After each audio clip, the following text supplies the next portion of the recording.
Hey everyone, this is 6-Path Weeb, and welcome back to the channel. Today, we're diving into the next installment of our fanfic series, Naruko, The Girl They Abandoned, Part 3. Disclaimer, the content on this channel is for entertainment and discussion purposes only. I do not own any of the anime footage used in my videos. All rights and credits go to their respective creators and copyright holders. Now that that's out of the way, let's get started. The generator made a soft hum before displaying the names of the first participants in the preliminary rounds. A wave of surprise swept through the gathered Jinan as the matchup appeared. Two of the strongest Leaf Village participants would be facing each other much earlier than anyone expected. Many sighed in relief that they wouldn't have to go up against either of them just yet. Aburame Shino vs Uchiha Sasuke. Would Shino and Sasuke please step down to the arena? Called Anko, her voice energetic and full of anticipation for the upcoming battles. Go, Shino. You've got this. Kiba cheered from the sidelines with a big grin. Shino gave him a small nod in acknowledgement. Be careful, Hinata added softly, fidgeting with her fingers and offering a small, concerned glance. Shino calmly walked off as Sakura and Naruko gave Sasuke a few words of encouragement. All right, Sasuke, focus. This is your chance to shine, Naruko said, her eyes closed in calm concentration, clearly focused on her thoughts. Sasuke-kun, I believe in you, Sakura exclaimed, stepping forward in an attempt to hug him. Sasuke, however, gave her a brief glance and continued walking to the arena without reacting. Moments later, both shinobi stood across from each other, ready. Match 1, begin, Anko declared, signaling the start. Sasuke activated his Sharingan right away. While it would intimidate most opponents, Shino remained composed. His clan's techniques couldn't be copied, and he knew that as long as he stayed patient and avoided direct attacks, he stood a good chance. He might be trying to pressure me with visual prowess. But I don't need flashy techniques to succeed.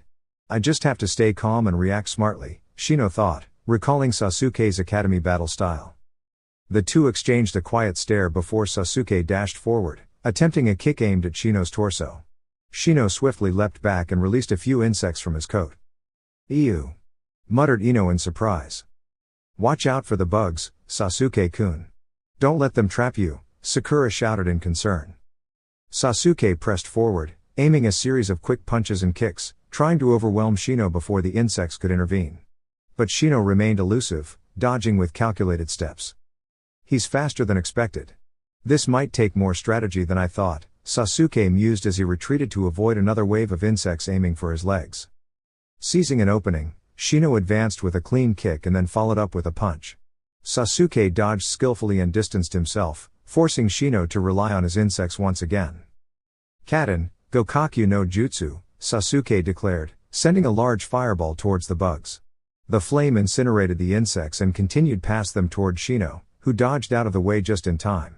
The fireball hit the wall and dispersed harmlessly. Using the momentum, Sasuke launched into another taijutsu attack to force Shino into close combat, where insects were less effective. But Shino continued to avoid each strike and countered with more insects. Sasuke leapt up to evade and released another fireball to stop the swarm. I need to keep the pressure on. If I let him regroup, those insects will be too much to handle, Sasuke thought, keeping a close eye on his opponent. Shino waited for another aggressive move. He planned to turn Sasuke's own momentum against him. When Sasuke charged once more, Shino released another wave of insects. Sasuke dodged expertly, finally landing a strong knee to Shino's torso, knocking him back. Shino winced as he slid across the arena floor. The insects quickly regrouped and attempted to defend their host, but Sasuke countered again with fire. Time to wrap this up, Shino, Sasuke said confidently, pulling out a string and preparing another technique. He formed the hand signs, snake, dragon, rabbit, tiger. Kaden, Ryuka no Jutsu. The fire followed the string and seemed to land a direct hit on Shino. The spectators gasped. No way. Shino, Kiba cried out in concern. But as the smoke cleared, it was revealed that the target was a clone formed entirely of insects. The real Shino had strategically relocated. His insects swarmed toward Sasuke. Sasuke, behind you.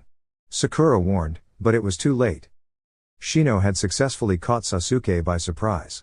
His insects latched onto Sasuke's hands and began drawing chakra. Please surrender, Sasuke, Shino said calmly. I won't give up. I'm from the Uchiha clan, we never back down, Sasuke insisted as he began forming another set of signs.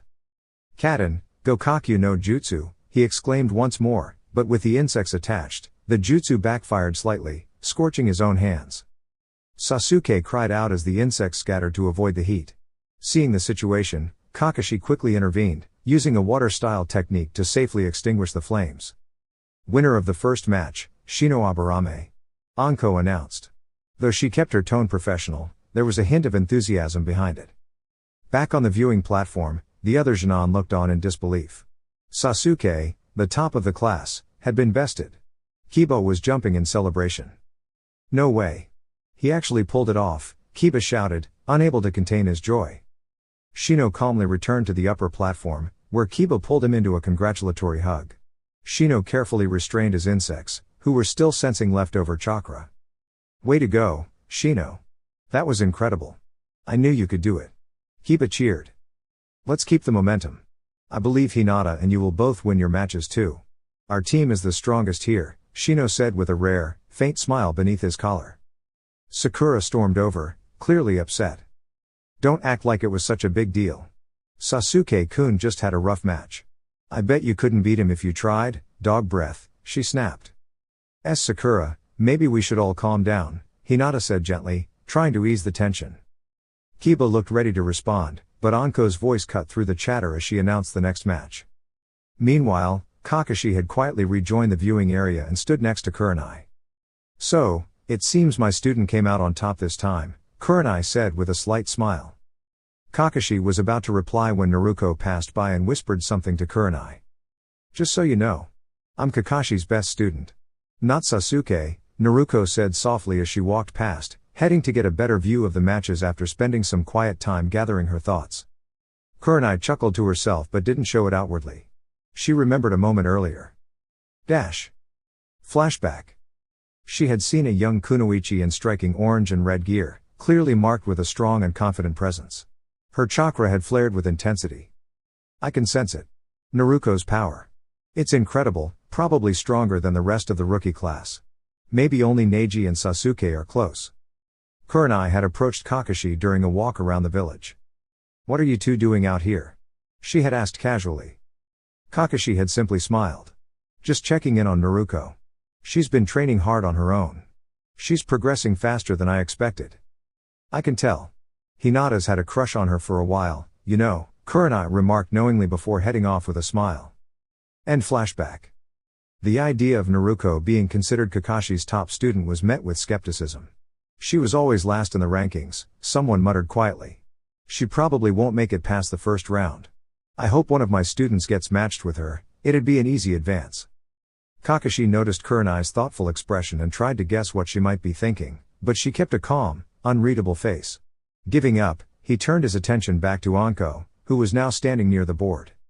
Names began cycling rapidly across the screen until one name lit up. Kinuta Dosu. The process repeated, and a second name appeared. Sabaku no Gaara. Would Dosu and Gaara please step down to the arena for the next match? Anko called out in her usual energetic voice, causing a few Genin to cover their ears. I wonder if she'd cheer for us like that, the nine-tailed fox commented playfully in Naruko's mind. Naruko, not wanting to be distracted, gently ended the mental link and turned her full attention to the match. Gaara arrived using his signature sand technique, while Dosu leapt confidently over the railing into the arena. Think you're ready to lose? Dosu taunted with a grin. Gaara said nothing, remaining calm and focused, preferring to observe and analyze his opponent before taking any action. Match 2, begin. Anko announced. Dosu moved first, rushing in with his sound-based gauntlet, but Gaara calmly raised a shield of sand. Dosu hoped his weapon could break through it, but the sand reacted swiftly, wrapping around his arms before he could strike. The grip tightened, and Dosu cried out in discomfort. Sand binding, Gaara said quietly, raising his hand. Anko frowned. Gaara, that's enough. Stop now or I'll be forced to disqualify you, she said, snakes slithering from her sleeves in warning. Realizing that pushing further would only complicate things, Gaara loosened the sand's grip and gently lowered Dosu to the ground. Dosu was no longer able to continue the match. Dosu, Kin cried out, clearly distressed. Zaku, full of emotion, jumped the railing. Why would you do that? He shouted as he charged toward Gaara. However, Gaara-san once again moved to protect him, gently wrapping around Zaku and setting him down farther away, preventing further escalation. Gaara returned to his spot beside his siblings, his expression as unreadable as ever. Winner by forfeit, Sabaku Gaara, Anko announced. Medics, please attend to the participants. Kin quickly joined the medics to check on her teammates. She quietly informed Anko that she would withdraw in order to accompany them during their recovery. She's strong. Definitely my toughest competition yet, Naruko thought, narrowing her eyes. How can someone remain so detached during a match? Kakashi wondered, his arms crossed. Impressive. I hope I don't have to face her in the next round, Kiba thought, blinking in awe. The Genin were speechless. Gaara had advanced effortlessly, and both of his opponents were unable to continue.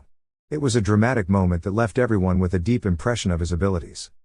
With Kin and Zaku unable to continue, the system will now randomly pair them with remaining participants to grant automatic advancement, Anko explained. The board lit up again. Abumi Zaku. The second name rolled in. Nara Shikamaru. Everyone stared in disbelief as Shikamaru, the least enthusiastic participant, had just been given a straight ticket into the final stage. Kuji nudged his friend awake. Shikamaru, wake up. You're in the finals now, Kuji said with a proud grin. Huh? What a drag. Or maybe not, Shikamaru murmured before rolling over and going back to sleep. Then, the board cycled again. Tsuchi Kin. The final random name paired with her. Haruno Sakura. Yes. Sakura cheered, practically hopping up and down in joy. Unbelievable. She made it to the finals, thought both Ino and Naruko at the same time, though neither voiced it. Kakashi managed a small smile but inwardly felt anxious. He now had to prepare Sakura for a battle against someone potentially much more skilled. If she draws someone like Gaara or Shino, this could get very difficult, he thought, nervously tapping his fingers together. Alright. The next match is about to begin, Anko called out with slightly less volume, clearly her voice was getting tired. The names flashed again. Hyuga Neji. And his opponent. Inuzuka Kiba. Neji offered a calm smirk while Kiba eagerly leapt into the arena, Akamaru barking with excitement beside him. Neji descended more slowly, analyzing Kiba as he approached. Think you're ready to lose, Mr. Rookie of the Year? Kiba called playfully. Fate has already chosen the outcome. Save yourself the trouble, Neji responded with composure. Match 3, begin, Anko declared. Byakugan.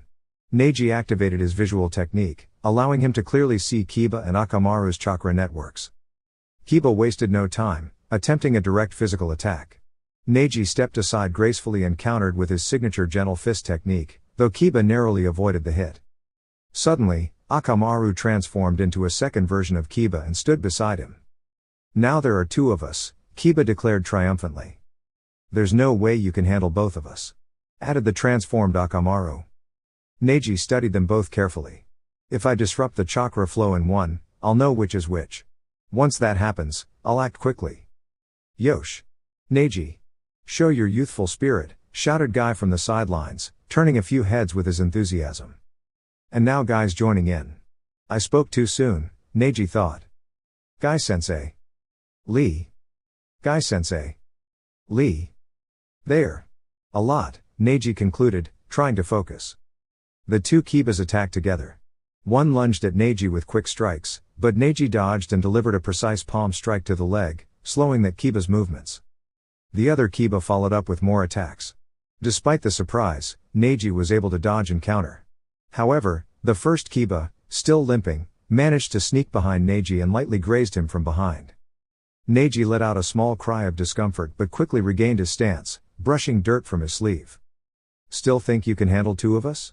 Kiba said confidently as both versions stood ready. You won't win with such a soft version of the gentle fist. The comment was starting to get to Neji, and for the first time in the match, he lost some composure. He swiftly moved toward a surprised Kiba, striking multiple precise points on his body using the refined gentle fist technique. Neji managed to block several chakra pathways, weakening one of the Kibas before the other could react.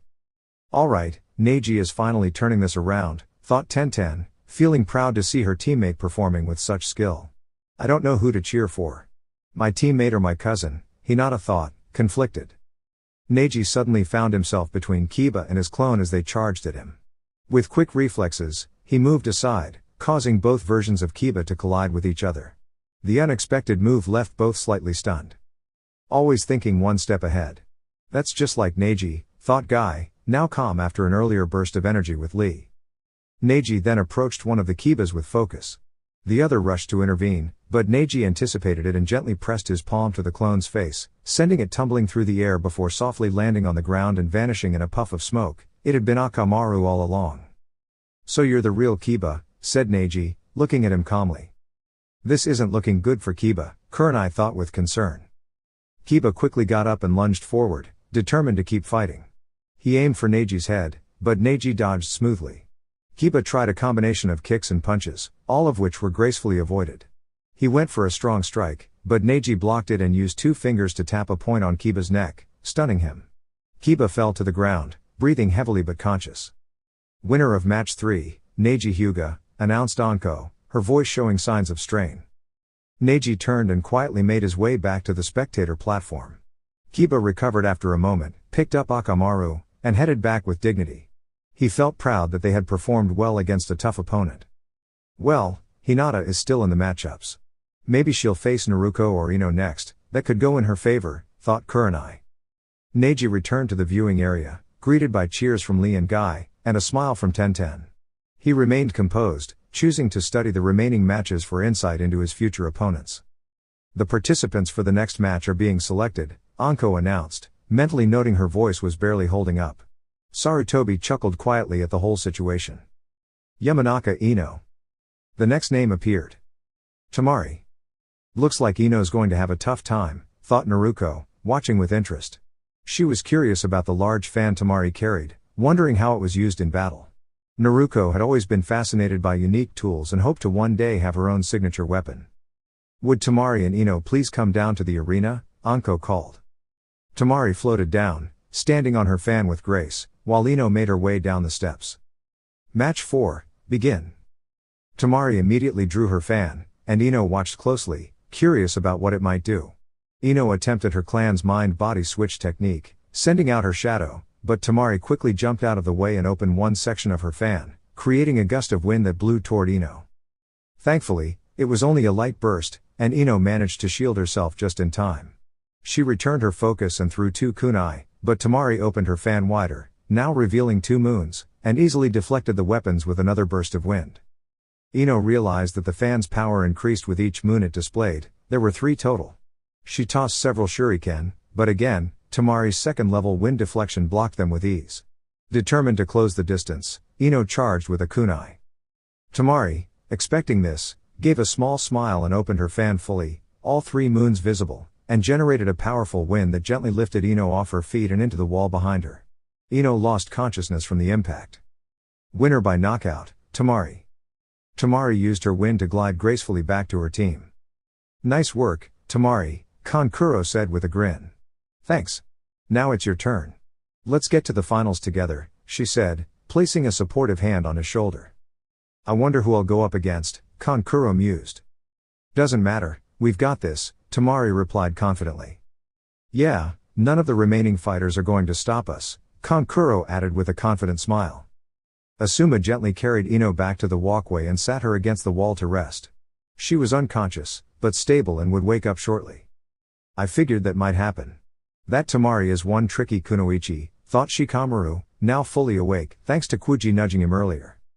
"Next match is about to start," Anko called. The board spun once again and revealed the next fighters. Hyuga Hinata.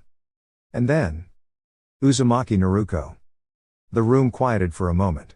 "I didn't want to fight her," thought Hinata, feeling anxious.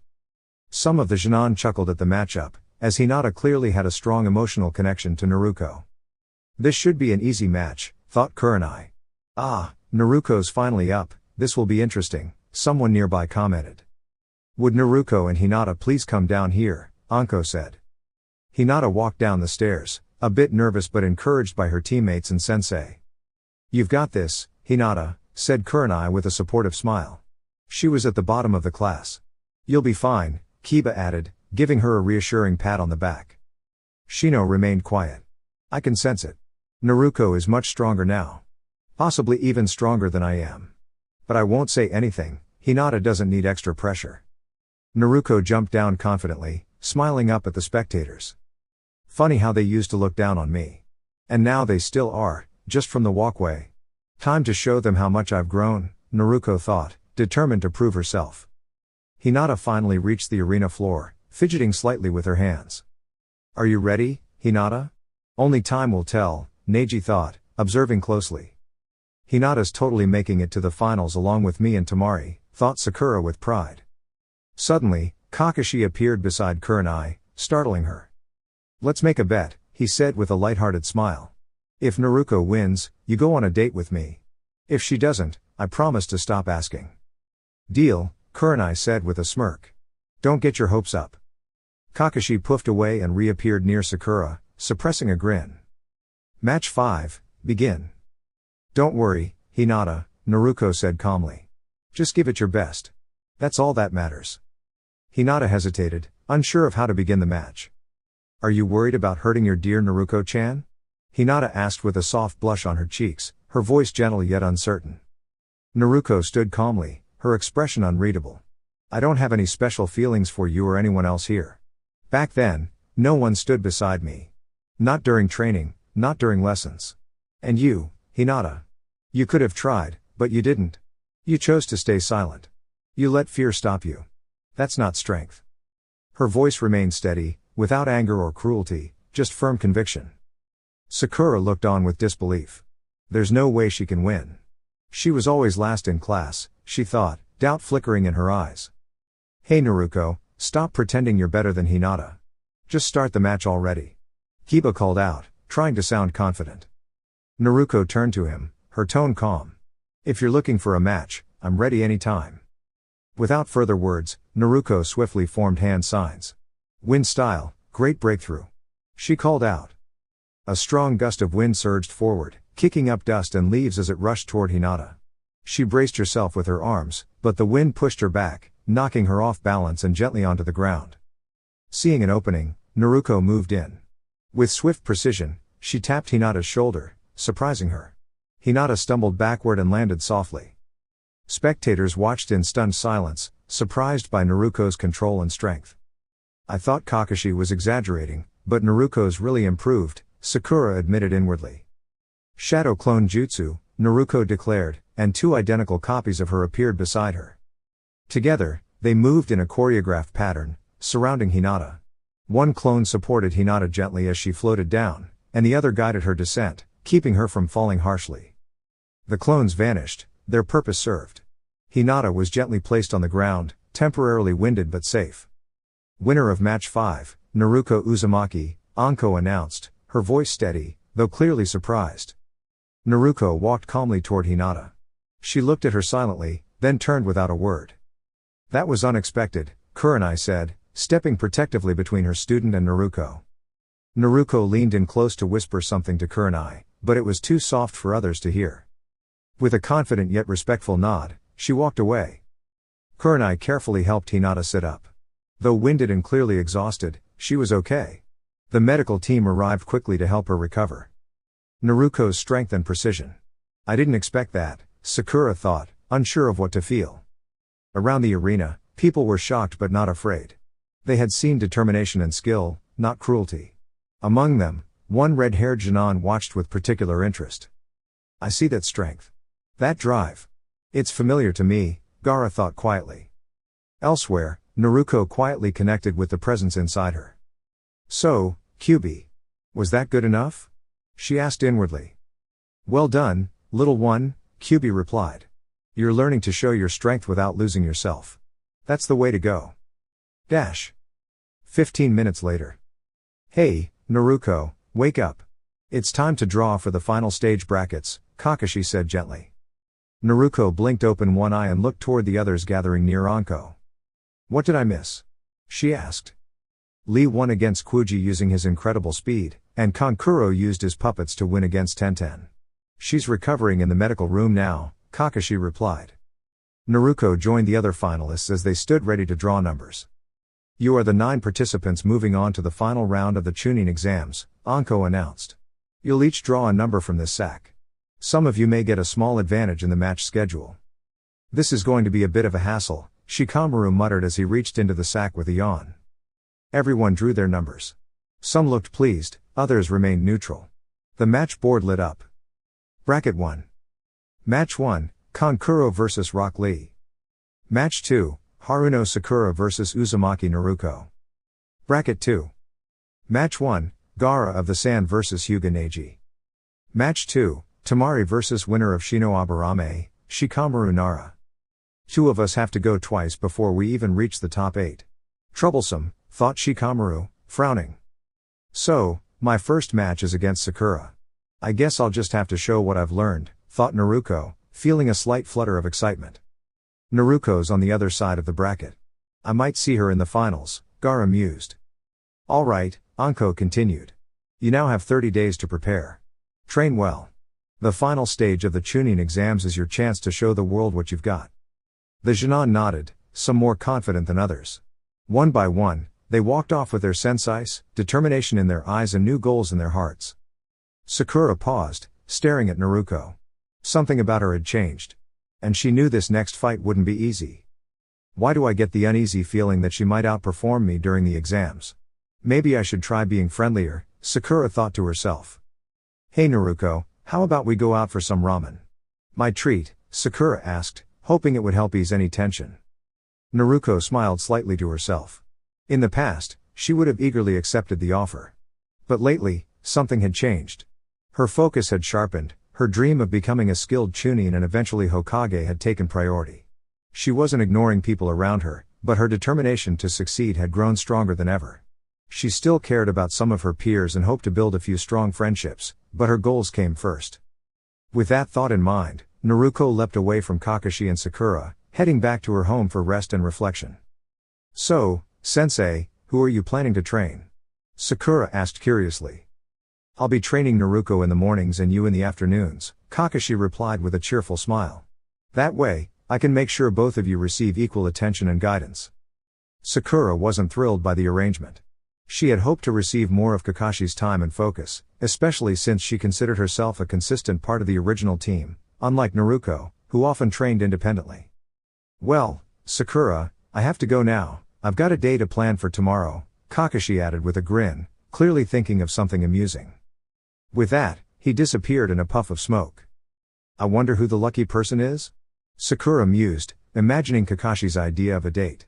Despite her mixed feelings, she didn't realize how much she underestimated Naruko, someone who had a way of proving others wrong, especially when they least expected it. Just like now. The night had begun to settle peacefully over the village hidden in the leaves, Kanahagakur. The streets were alive with the energy of Genin, many celebrating or simply trying to get home after finishing the most challenging phase of the Chunin exams. Lanterns lit the roads, casting a warm glow over the crowds of villagers, shinobi, and visitors from across the elemental nations. Word had already spread about the preliminary round results, news likely leaked by the village's most talkative and spirited blonde kunoichi, Naruko Uzumaki, who had faced a tough match earlier that day. Rumors buzzed throughout the village about two remarkably powerful Genin, one with bright red hair, and the other with golden blonde hair. Though little else had been confirmed, another popular topic was that Sasuke Uchiha, widely considered the pride of the village, had been defeated by Shino Aburame, much to everyone's surprise. I can't believe Sasuke actually lost to the Aburame boy, said the manager of a shinobi weapons shop as he chatted with a customer while locking up for the evening. I heard the same thing, the customer replied. And apparently, the Hyuga girl lost too. People are saying it was a pretty overwhelming match. She's recovering in the hospital now. Kenten hasn't stopped by lately either, the shopkeeper said with concern. She usually comes around after big matches to see what new tools might improve her technique. I hope she's alright. The two chatted a little longer before joining the growing crowd outside, blending into the flow of locals and visitors alike, something that only ever seemed to happen during the Chunin exams. In the Hokage's office. Now then, the third Hokage, Hiruzen Sarutobi, began, addressing the 4 Jonin before him. I want to congratulate the 6 remaining participants from our village.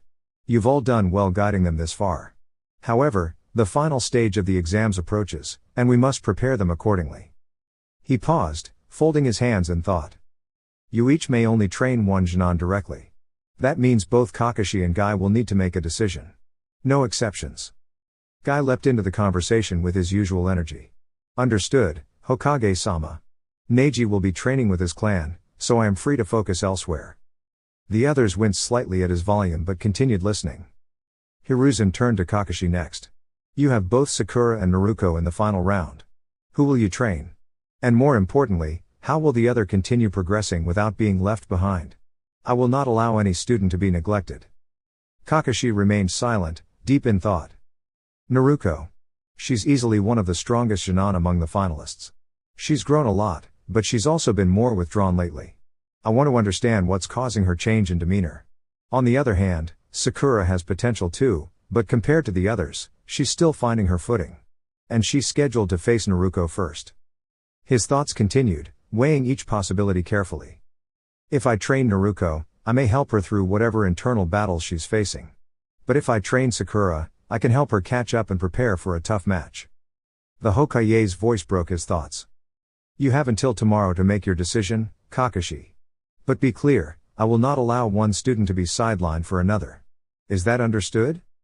Yes, Hokage-sama, Kakashi replied respectfully. You are all dismissed, the Hokage said, relaxing slightly. Asuma and Guy quickly vanished in a blur of movement, leaving only Kakashi and Kurenai behind. Hiruzen smiled softly, then turned back to his desk and quietly retrieved a small orange book, flipping it open. Outside the office, Kurenai and Kakashi walked down the stairs, engaged in quiet conversation. That's a difficult choice to make, Kurenai said thoughtfully. But I know what I would do. Oh? And what would that be? Kakashi asked, already sensing her suggestion. I would train Sakura and allow Naruko to work independently, she replied without hesitation. Naruko's gotten very strong, but she's also changed. I'm worried. Especially after her match with Hinata, my student worked so hard to grow and become more confident. It was heartbreaking to see her struggle like that. I understand your concern, Kakashi replied gently. But Naruko has always walked a difficult path. Maybe it's time someone showed her that she's not alone. That her hard work is seen and appreciated. Kurenai remained quiet for a moment, clearly affected.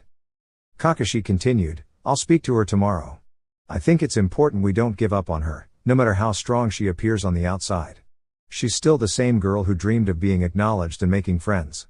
She deserves guidance, just like the rest. Kurenai nodded softly, still worried but willing to trust Kakashi's decision.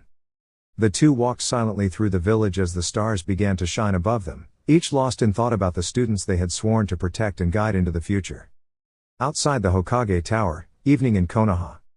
Kurenai and Kakashi strolled through the lively streets of Konoha, which buzzed with celebration. The atmosphere was vibrant, a hallmark of the Chunin exams. Civilians and shinobi alike joined in the festivities, smiling and laughing under the glow of lanterns. After a short walk, the two Jonin reached their destination. Well, I need to head home, Kurenai said gently. But I really want you to consider what I mentioned earlier, about training Sakura. Maybe give Naruko some space. She's talented, but sometimes her energy can overwhelm others. It might be better for everyone to take a step back.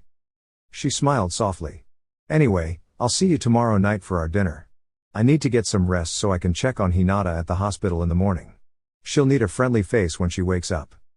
Kakashi stood still, his usual unreadable expression unchanged. Then Kurenai stepped closer and gave him a warm hug. For a moment, Kakashi was caught off guard, but he eventually returned the hug. Take care tomorrow, she whispered, and choose wisely. With that, Kurenai turned and headed into her apartment building, a residence for many Chunin and Jonin. Kakashi stood frozen, lost in thought. He wasn't expecting the conversation, or the emotion behind it, to affect him so much. Maybe I should focus on training Sakura, he mused. But then who would guide Naruko?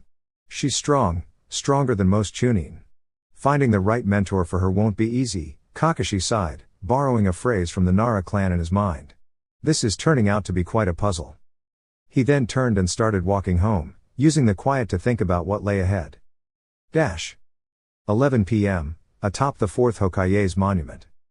Naruko Uzumaki sat cross-legged on the edge of the monument, looking out over the peaceful village below.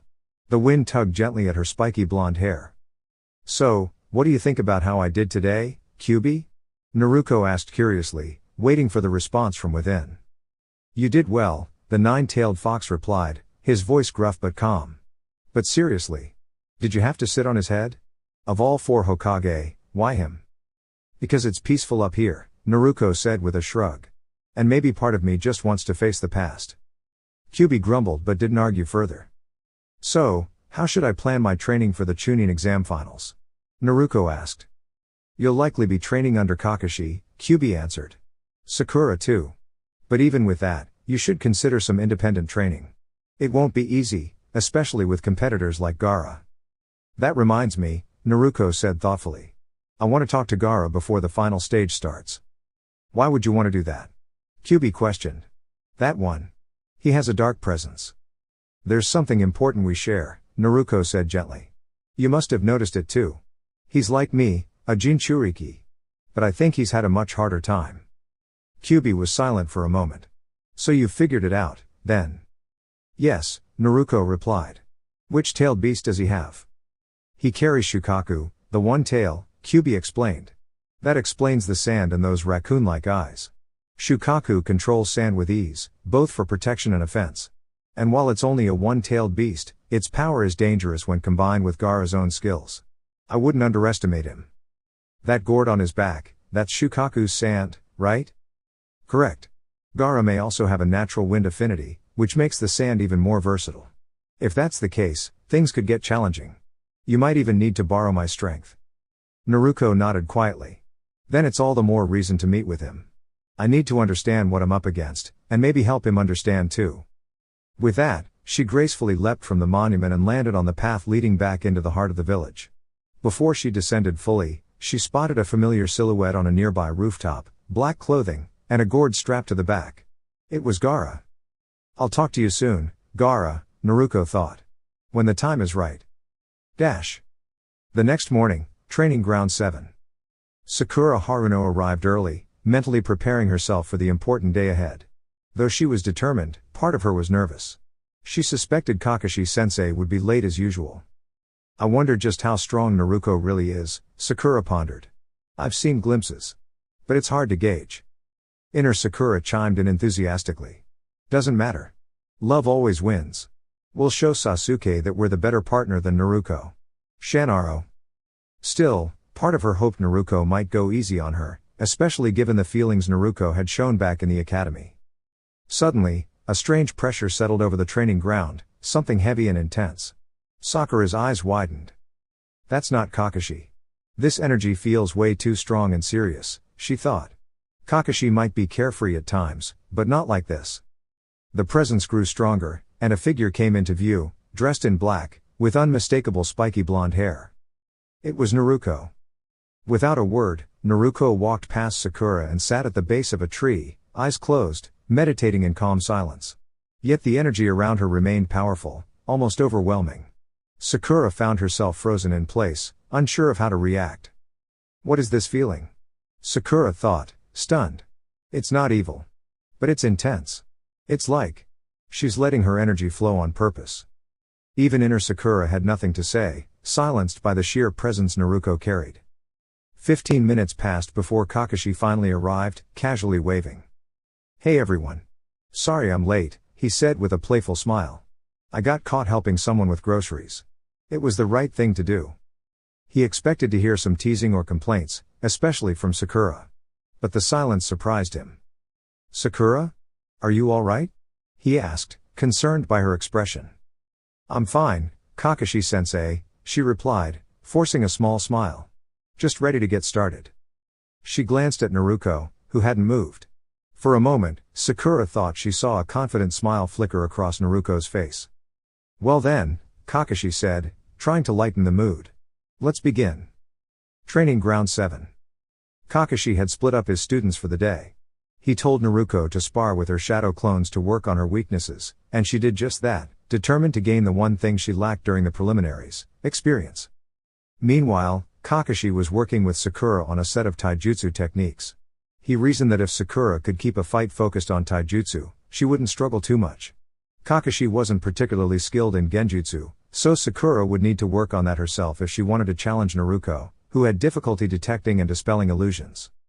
Kakashi glanced over at Naruko, watching her train with intense focus. Maybe I should teach her that technique, he thought.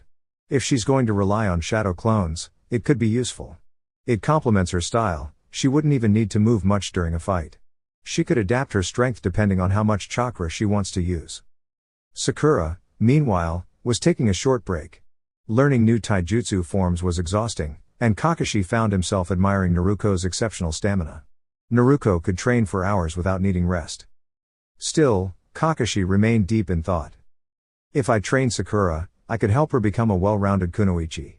She already has excellent chakra control, and if I improve her taijutsu, she might become the top of her class, even surpassing Hinata.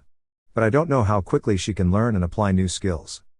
On the other hand, training Naruko would mean teaching her a more advanced technique, one that takes time and precision to master. It isn't something that can be learned through mass shadow clones. And while I trust Naruko, I worry about how she might use such a powerful skill without proper guidance. Kakashi sighed, placing his head in his hands. He was trying to figure out how to support both students, but the third Hokage had made it clear, each Jonin was to train only one Genin until the final exams. I understand why the Hokage decided this, Kakashi thought. All the Genin need to be ready for the final stage, especially with the Suna team involved. Still, training both Sakura and Naruko would be too much for me, mentally and physically. Sakura was slowly getting more comfortable with the taijutsu forms. Though similar to the academy basics, this new style involved more advanced techniques for dodging and countering moves. It was helping her grow into a more capable ninja. Elsewhere, another training ground. What do you mean I won't be training with you? Asked Kurenai, surprised. My father wants to take over my training for now, replied Shino calmly. He believes focusing on our clan's techniques is the best use of this time. Kurenai nodded. I understand. That gives me some free time, then. She considered her options. With no missions until the Chunin exams were over, all Jonin instructors were required to stay in the village. She figured she could spend time with her friends, Yugao and Anko, or even catch up with Kakashi. Although, she knew he'd still be busy training one of his students. Shino quietly made his way back to the Aburame estate, preparing for his father's rigorous training. He knew their techniques needed to be refined. His recent match had shown him areas where his skills fell short. My tactics work well, but I need to improve my efficiency. I can't rely on opponents tiring themselves out.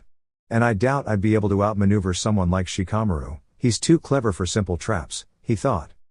As Shino disappeared into the distance, Kurenai turned and headed toward the hospital to visit Hinata before seeking out her friends. Konoha Hospital, room 233. Kurenai arrived at the hospital to find Hinata resting peacefully. Members of the Hyuga clan, including Hyashi and Hanabi, had come and gone earlier. Kurenai was somewhat surprised. Hyashi had shown genuine concern for his daughter. Hinata was unconscious but stable. Hanabi had been emotional, quietly holding her sister's hand.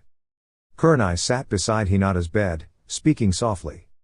I'm sorry this happened, Hinata. I know it must have been hard facing Naruko. She's grown so much stronger, and I don't think she realized how far she was pushing herself during the match. I hope you wake up soon. Your friends are still here, and Shino will be fighting in the finals. I'm sure he'd like to know you're cheering him on. Kurenai's voice wavered slightly as she continued. I should have pulled you from the exams when I had doubts, but I let my pride get in the way. I wanted to prove something, that my team was just as capable as the others. And in doing so, I didn't consider your well-being as much as I should have. I'm truly sorry. Tears welled in her eyes as she gently kissed Hinata's forehead. I'll find a way to make it up to you. With a heavy heart, Kurenai composed herself and stood up, wiping her tears. She wore a calm expression again as she left the room, ready to meet with her friends, hoping their company might lift her spirits. Back at Training Ground 7. Sakura was improving steadily, and Kakashi was impressed with her progress. She was developing a clearer sense of how to use her strengths and work around her limitations. But something was off. Naruko? He called, realizing she was no longer there. It took him several minutes to notice she had quietly stepped away during training. That's strange. I didn't even notice she left. He wasn't too concerned, though. Naruko had matured a great deal and wouldn't wander off irresponsibly. Maybe this is a sign, Kakashi thought. Sakura needs guidance more at this stage. Naruko's already developing into a strong kunoichi. She might benefit from someone with even more specialized knowledge. With that thought, he refocused on Sakura, continuing the taijutsu lesson with patience and encouragement, determined to help her become the best version of herself. Naruko's apartment. Naruko entered her mindscape. It had been a while since she last visited. Before the Chunin exams, the great beast inside was glad to see her, even if she was an expected visitor. "What brings you here, little one? Do you need to discuss something?" the beast asked with a deep, rumbling voice. Naruko was accustomed to the beast's growl-like tone whenever it spoke. It took her some time to adjust, but she understood that this was just the way the beast communicated. It wasn't meant to be frightening, just natural to it. "It seems like Kakashi-sensei was a bit unsettled today," Naruko said thoughtfully. When he was demonstrating the basic taijutsu set to Sakura, she managed to land a few light hits on him. "That's unusual, Kakashi rarely lets that happen. Honestly, Sakura's skills are still developing, so I don't quite understand why I felt so drawn to her before," she added, waiting for the beast's response. "You're right, little one. Sakura's skills are not very strong yet, and she has a long way to go," the beast replied thoughtfully. "But I don't understand why you didn't take full advantage during your match with Hinata at the exam. I still crave the challenge of a good fight. You could have made it easier for yourself." Naruko interrupted gently, "That was enough for Hinata. Remember, she never caused me harm during our time at the academy. I'm actually helping her by showing her reality gently. Imagine if someone like Gaara had to do it instead, things would have been much harsher. I agree Hinata's skills aren't impressive now, but I believe she will grow stronger in the future." The beast rumbled thoughtfully, "I'm surprised, little one. You've become more discerning lately, even a bit wary of people. Still, I don't understand why you see so much hope in some, when many disappoint." "This is where we differ," Naruko explained. "I still see good in people. Yes, many behave selfishly or unfairly, but some possess qualities worth cherishing. I'm not completely cynical, I believe in protecting those who matter. Now, back to Kakashi, what do you think is troubling him so much? I've never seen him lose focus like that." The beast chuckled softly, "Maybe it's because of the red-eyed kunoichi he's going on a date with tonight." Naruko was surprised, "How do you know about that?" "Even though you've become more aware, you're still a bit naive," the beast teased. "Remember, I can hear your thoughts and sometimes glimpse through your senses. If I miss something, I can search your memories anytime, quietly, without you knowing." Naruko smiled. Kakashi-sensei doesn't usually worry about things like dates. He's more likely to be late than stressed. The beast laughed. "That red-eyed girl is quite impressive, and she and Anko seem to have a good friendship. I'm surprised you didn't notice, they clearly know each other well." Naruko waved it off. "I don't pay much attention to Kurenai-sensei. Honestly, I think she struggles with teaching her students effectively. I've already bested Hinata, and even Kiba, who was her toughest student, did better in combat. Kurenai seems hollow to me, pretending to care but lacking real strength." The beast listened, intrigued.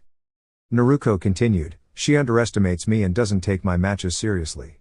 It's frustrating hearing people say, fighting Naruko is an easy win. It made me react instinctively and push harder in that fight with Hinata. I just don't like when people appear strong but are empty inside. I've learned that being hollow won't help anyone grow."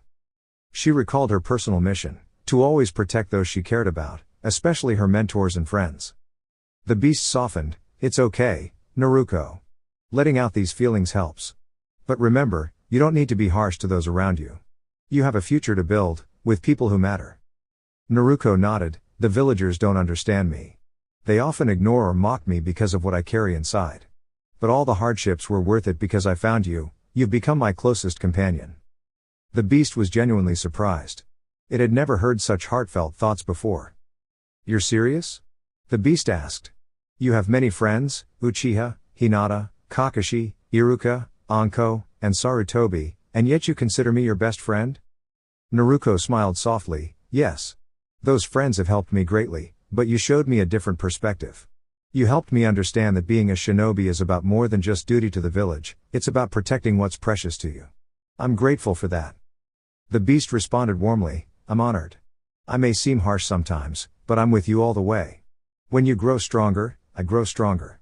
I reached out to you for survival, but now I do so because I want your happiness and success." Naruko felt a rare moment of gratitude for the bond they shared. "I'll let you know if anything unusual happens in Konoha," she said as she prepared to leave the mindscape.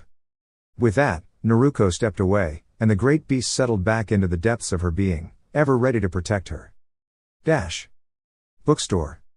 Kakashi was a bit nervous about his upcoming date with Kurenai, so he decided to spend some time at his favorite bookstore. It specialized in light-hearted romance novels, and it carried the newest editions of the Icha Icha series, which Kakashi had read many times before. What should I browse today? Kakashi wondered aloud as he looked around at the many shelves filled with books. He found a book that reminded him of Jiraiya's Legend of the Courageous Ninja, but this version had a more romantic and playful tone. The author's name was a pen name, Vegetunks 1. Interesting, using pen names seems to be the trend now, Kakashi thought, amused. After quickly purchasing the book, Kakashi found a quiet corner to start reading, his excitement for the upcoming date momentarily forgotten. 7:30 p.m. outside Kurenai's apartment complex. Kurenai was preparing for her date, unsure of what to expect but pleasantly surprised that Kakashi had made reservations at a nice restaurant. She found herself thinking warmly about him. Despite his sometimes playful nature, she was beginning to appreciate his company. Suddenly, the doorbell rang. She opened the door to find Kakashi standing there, his usual mask on, dressed in a simple white undershirt, a green jacket, and black pants. A rare smile appeared on her face. "If you're going to stand there staring, at least come out so I can return the favor," Kakashi teased gently. Kurenai gave a small glare but then went to gather her shinobi gear just in case. She wore an elegant purple kimono decorated with subtle black flower petals, simple yet graceful, much like her personality. Together, they left the complex and headed to the restaurant. Kakashi was polite and considerate throughout, much to Kurenai's surprise, and she found herself enjoying the evening more than expected. They were seated at a quiet table, away from the bustle of the restaurant. "So, how was your day?" Kurenai asked, eager to continue their conversation. "It was stressful," Kakashi replied, studying the menu. "I'm still deciding whom to train. It's a difficult choice with many factors to consider." "I've told you my thoughts, but ultimately you need to follow your own judgment," Kurenai said supportively, hoping he would choose the Haruno student over the difficult one. Kakashi inquired about her students. "How is training with Shino going?" "Shino will be training with his father, Shibi. He said my training isn't needed at this stage. Likely, he's focusing on his clan techniques. But for the exams, a well-rounded ninja with a strong specialty will succeed," Kurenai explained confidently. Kakashi thought of Naruko silently, torn between selecting a promising student or the winner of the exam. Their conversation shifted to village matters and Kurenai's plans for her newly free time. After about an hour and a half, they left the restaurant and walked back under the stars. Kakashi resisted his usual playful impulses, saving those for later. "It's a beautiful night," Kurenai remarked, gazing upward. "Yes, I enjoy nights like this. Seeing the stars reminds me of the many jutsu I've learned," Kakashi said with a smirk. "That's a bit dull, Kakashi. Everyone knows genjutsu is more impressive, it can easily outwit opponents," Kurenai teased back, sparking a light-hearted debate. Their discussion ended at Kurenai's door. She unlocked it and turned to face Kakashi. "I had a wonderful time tonight," she said softly. "Me too," Kakashi replied, surprised when she added an affectionate kun to his name. Encouraged, Kurenai leaned forward and gave him a gentle kiss on the lips, brief, sweet, and without further actions. Kakashi's heart raced with hope. "Good night, Kakashi-kun. Don't stand out here too long," she said with a giggle before closing the door, leaving him pleasantly stunned. As Kakashi walked home, he thought, maybe there will be more chances later. For now, this is already a big step. 10 p.m., unknown location. "Did you wish to see me?" asked a gentle yet mysterious voice. "Yes. I need you to travel to Konoha within 30 days. The sooner you arrive, the better. Please be cautious and avoid drawing any unwanted attention while you are there," came a firm response, spoken with a tone that suggested the speaker preferred to remain distant. "I can do that. But may I ask why you are sending me?" she inquired. "The Chunin exams are approaching, and I require detailed information about the next generation of shinobi. I want you to assess everyone's abilities and ensure that no one poses a concern," the voice explained. "Understood. I will depart in a few days," she confirmed. "You are dismissed." With that, both shadows melted into the darkness, leaving no sign that they had been present. 6 a.m., Hokage's office. "So, Kakashi, have you reached a decision yet?" Hiruzen asked as he leaned back comfortably in his chair. His well-worn copy of Icha Icha lay open nearby, a nod to Kakashi's fondness for the series. "I have, but I would like you to invite someone in before I share it," Kakashi replied. "Very well. But before I bring them in, can you tell me whom you have chosen to train?" Hiruzen inquired, his patience evident after waiting the full 24 hours. Kakashi had made his choice early that morning. He knew it was the right one, even if some might find it surprising that he was entrusting the training of a particular shinobi to another instructor instead of taking it upon himself. It had been a long and exhausting process, and he had barely rested the night before. He hoped no one else would face such a difficult decision. I have chosen to train. Dear YouTube family. That's a wrap for today's video. If you enjoyed it, please don't forget to like, share, and subscribe to support the channel and stay tuned for more exciting content. Sending love and gratitude to each and every one of you. Until next time. 6 Path Weeb.